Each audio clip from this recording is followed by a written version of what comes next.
Hi everyone, my name is Katrina Silva and today I will be showing you my concept map on multiple sclerosis.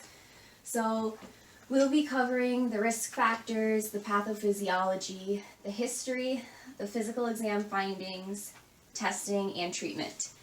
So starting off with risk factors, the number one is females are more at risk than males.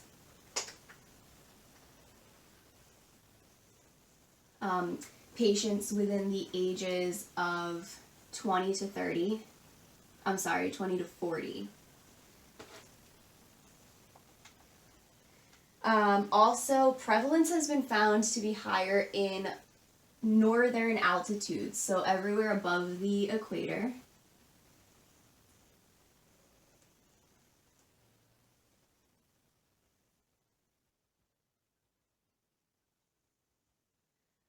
We also have the risk factors of smoking, vitamin D deficiency, and also Epstein-Barr virus. So smoking, which we see as a risk factor for a lot of things.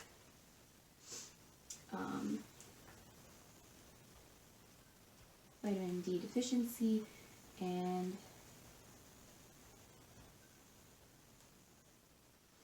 another important risk factor, which is arguably the biggest, is that it is genetic.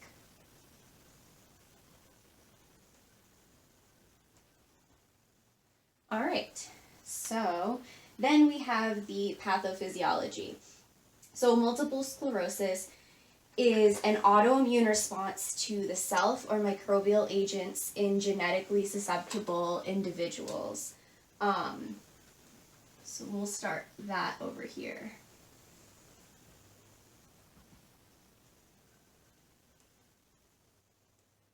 Autoimmune,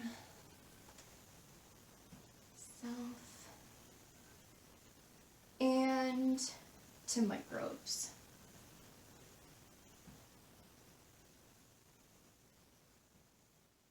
All right. Along with this, it's important to note that it begins with a diffuse progressive central nervous system inflammation. It's an autoimmune disease that affects the white matter and the gray matter in the brain. So we know it's located here.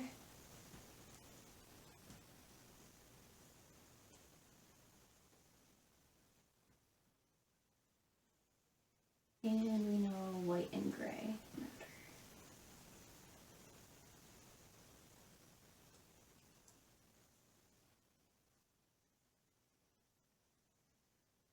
Oh, okay.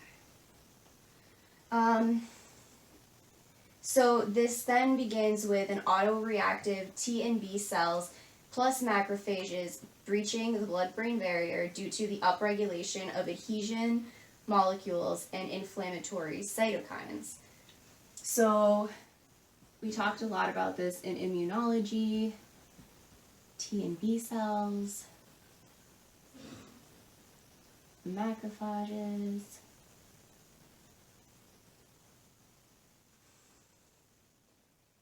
and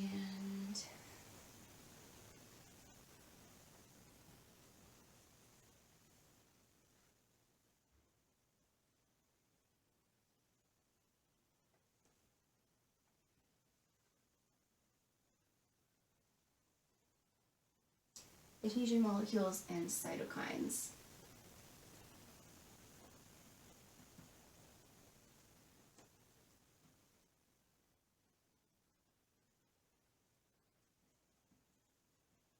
And these are pretty much the reason why that this happens. And another important thing to note here is that we're so used to the blood-brain barrier being revolving around the brain, but these cytokines and autoimmune cells also breach the blood-brain barrier that covers your spinal cord. And then we have these cells recognizing the myelin autoantigens and producing myelin-specific antibodies. And this is pretty much what triggers the inflammatory demyelination that is so characteristic of multiple sclerosis. So we have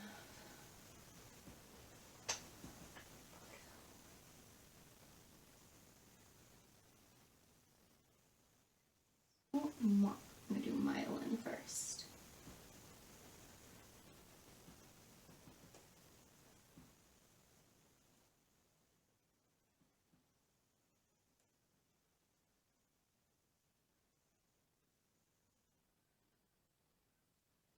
These are what begin to make antibodies. And this is what triggers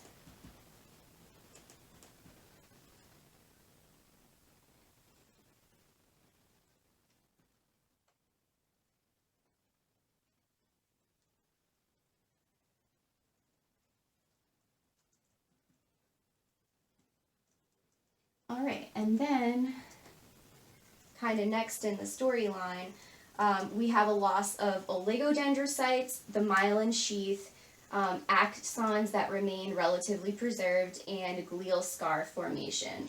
So that's 4 things that are pretty big to remember.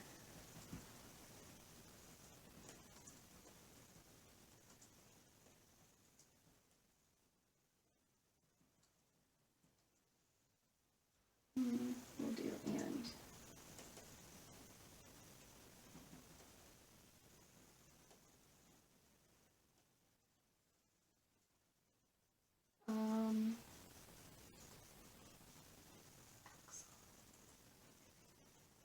And then if you notice here too, the axon is preserved, meaning the biggest part that gets destroyed is just that myelin sheath that helps with conduction around it, but the axon remains. And then we have the glial scarring.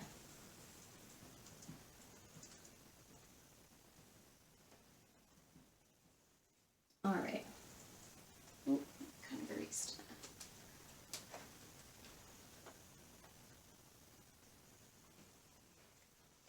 All right, and then nerve conduction becomes disrupted due to the loss of the myelin, which we'll talk more about in the symptoms. We have some myelin repair that recurs during relapse or remission of the disease, and then ultimately death of neurons and brain atrophy occurs in advanced forms of multiple sclerosis. So, I think,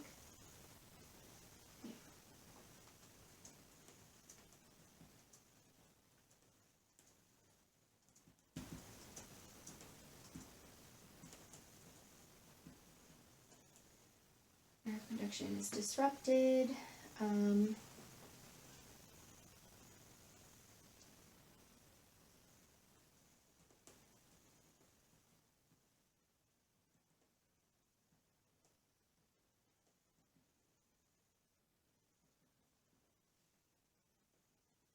And another thing that's pretty characteristic of multiple sclerosis is those periods of exacerbation, and then that remission period. That's not always, people are not always having the symptoms at all times.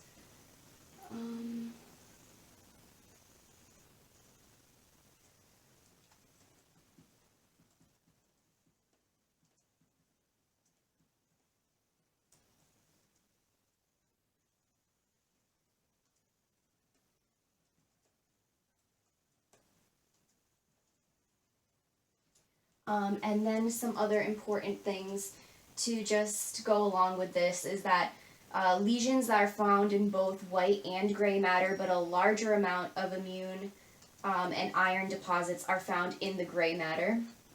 And they think that this may be linked to mitochondrial or oxidative injury. This obviously is still undergoing research though.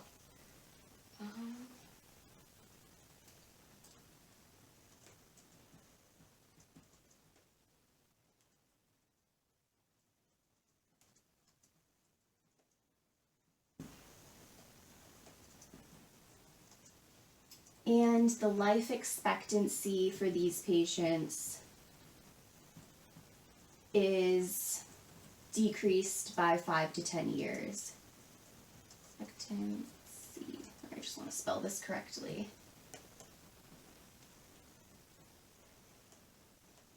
All right, perfect. So Moving on to the history and the physical exam findings. I say these together just because there is a bit of overlap. Sometimes patients will be able to report symptoms that you'll also see once they're in your office.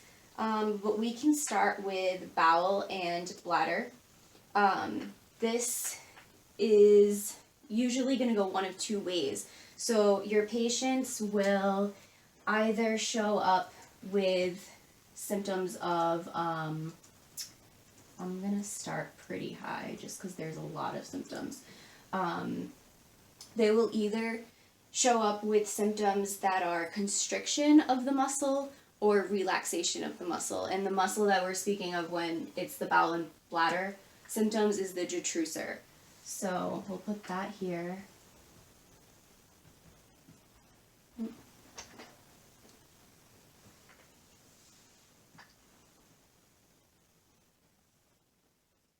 And did, what was that, constriction?